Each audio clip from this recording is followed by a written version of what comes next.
गोजोन फुंबिलि नोंथांमोनसिम मोनसे गोदान भिडिअ लाना फैबावबाय। आसा खालामो नोंथांमोना बे भिडिअखौ जोबजासिम नायलांगोन होनना। दिनैनि बयनिख्रुइ गिबिसिन खौराङाव दङ। लामदिं फरेस्ट रिजार्भआव आयेन बेरेखायै थाफैनाय सुबुंफोरखौ होखारस्रांदों। लामदिं फरेस्ट रिजार्भआव आयेन बेरेखायै थाफैनायखौ साननैनि होखारनाय अभियान सालायनाय जादों। मोनथिनो मोननाय बायदिब्ला गुवाहाटी हाइ कर्टनि बिथोन होनायाव बे हाबाफारिखौ मावदों। आसामनि गिबि मन्थ्रि हिमन्त बिश्व शर्माया बुंदों, सा 1000 सुबुंफ्रा बे जायगाखौ गोसो जानानै नागारदों होनना। गुवाहाटीनि लकप्रिय गपिनाथ बरदलै हारिमायारि उरां गाथोनाव थाबैनो गं 6 हारिमायारि उरां जाहाजफोरा बिरबोफिनसिगोन।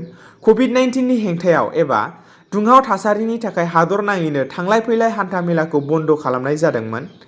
बे समाव कभिड-19 नि SOP खौ मानिनानै आसामाव थांलाय फैलाय हारिमायारि उरां जाहाजखौ बन्द खालामनाय जादोंमोन।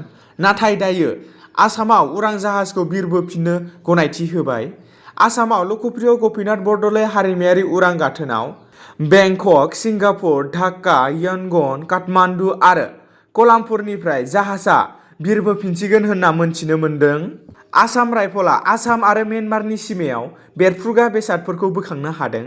मोनथिनो मोननाय बायदिब्ला आसाम राइफलआ म्यानमार आरो आसाम सीमायाव पेट्रलिं खालामनाय समाव बाइकजों सानै मानसिया लामाजों फैनायाव आसाम राइफलआ होबथानायाव बिसोरखौ गिनानै हाग्राबारि फारसे खारखोमालांनायाव बैसोरनिफ्राय थफ्ला थालांदोंमोन।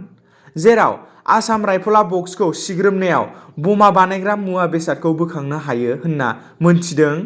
बेखौ नोजोर होनानै भारत आरो म्यानमार सीमायाव रैखाथि हान्जाखौ गोख्रोंसिन खालामनाय जादों होनना मोनथिनो मोन्दों। आसामनि बारग' गिबि मन्थ्रि रुंसारि तरुण गगৈनो पद्म भूषण बान्था होदों। आसामनि बारग' मन्थ्रि तरुण गगৈनो रुंसारि जाखांनायनि उनाव पद्म भूषण बान्थाखौ होदों। बे बान्थाखौ मैया थामहिनबा 9 नबेम्बर अक्ट'खालि बिथांनि बिसि दले गगৈआ राष्ट्रपति भवनाव हादरगिरि रामनाथ क'विन्दनि आखाइनिफ्राय बे बान्थाखौ आजावदों। बे बान्थाखौ बारग' तरुण गगৈ बिथांनो सुबुंजों मोजाङै सोमोन्दो थानायनि थाखाय होनाय जादों। हादरगिरि रामनाथ क'विन्दआ नारें खमला फानग्रा सासे सुबुंनो पद्मश्री बान्था गथायदों। मैया राष्ट्रपति भवनाव खुंनाय मोनसे मेहेरगोनां हाबाफारिनि गेजेरजों हादरगिरि रामनाथ क'विन्दनि आखाइनिफ्राय पद्मश्री बान्थाखौ आजावो। कर्नाटक रायजोनि हारेकाला हाजाबा मुंनि सासे नारें खमला फानग्रा सुबुङा कर्नाटक रायजोनि मेंगालुरुआव थानाय हारेकाला हाजाबा मुंनि सुबुङा लामा लामा नारें खमला फाननानै जिउआव भारत सरकारनिफ्राय पद्मश्री बान्थाखौ आजावनो हानानै गिदिर जाफुंसारनाय जायो।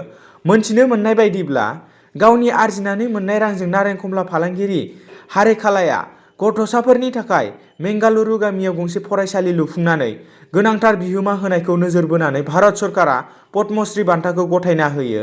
मख'नो गोनांदि हादरगिरिनिफ्राय बान्थाखौ आजावनो हानानै हारेकाला हाजाबाया जोबोद गोजोननाय फोरमायो आरो गाहाय मन्थ्रि नरेन्द्र मदिखौ आरोबाव गोनांथार नोजोर लाखिनो खावलायो।